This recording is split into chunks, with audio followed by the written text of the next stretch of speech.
May huling mensahe ang yumaong Filipino singer-songwriter na si Freddy Aguilar para kay dating Pangulong Rodrigo Duterte.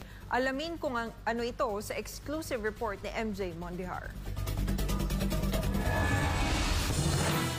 May 15 ngayong taon ang isagawa sa Liwasang Bonifacio ang isang malaking rally bilang pagsuporta kay dating Pangulong Rodrigo Duterte. Dito dumalo ang mga malalapit na kaibigan ng dating presidente na ipinakulong ng Marcos Jr. government sa lupang Banyaga dahil sa bintang na crimes against humanity ng kanyang gera kontra iligal na droga. Isa sa mga kaibigang dumalo at nag-perform noon ay ang isa sa mga alamat ng musikang Pilipino, ang singer-songwriter na si Freddy Aguilar. Sa eksklusibong panayam ng SMNI News nung araw na iyon, nanindigan si Freddy na mali ang pagpapadala sa kanyang kaibigan sa ICC.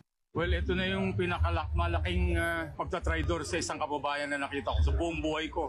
Ako po ay 72 years old na ngayon. Lahat po halos nang naging presidente ng Pilipinas magmula kay Diosdado Macapagal hanggang kay Digong, hanggang kay Bongbong ay nasaksihan ko lahat po ang kanilang pagpapatakbo. Pero ito na po yung pinakamalaking traidor na pangyayari sa isang naging presidente. Bilang Pilipino, nanindigan si Freddy sa pag-iral ng ating kultura bilang magalang at may pagtanaw ng utang na loob, lalo na sa mga dating presidente ng bansa. Kasi po kahit tapos na po yung termino ng isang presidente, dapat pa rin po natin igalang yung kanyang pwesto dahil naging presidente nga po siya ng bayan natin noong araw.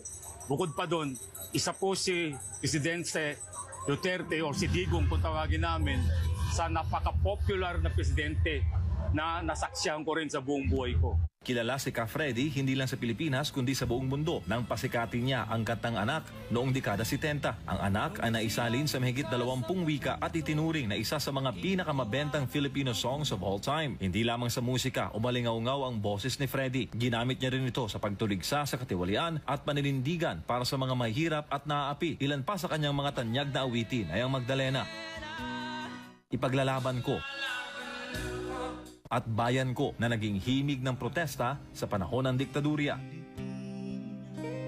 Sa kanyang mahigit 4 na dekada sa industriya, kinilala si Freddy Aguilar bilang haligi ng OPM at naging inspirasyon ng maraming musikero at makabayang Pilipino. Tayo na, Pilipinas, tayo na magbago. Hawak kamay tayo para sa pag-asenso. Ikaw at ako, tayong lahat kay Rodrigo Duterte para sa tunay na pagbabago.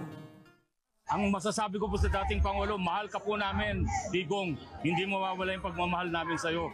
At susuporta kami sa iyo hanggat sa kakayahan namin, hindi ka namin iiwanan. Tayong lahat kay Rodrigo Duterte para sa tunay na pagbabago.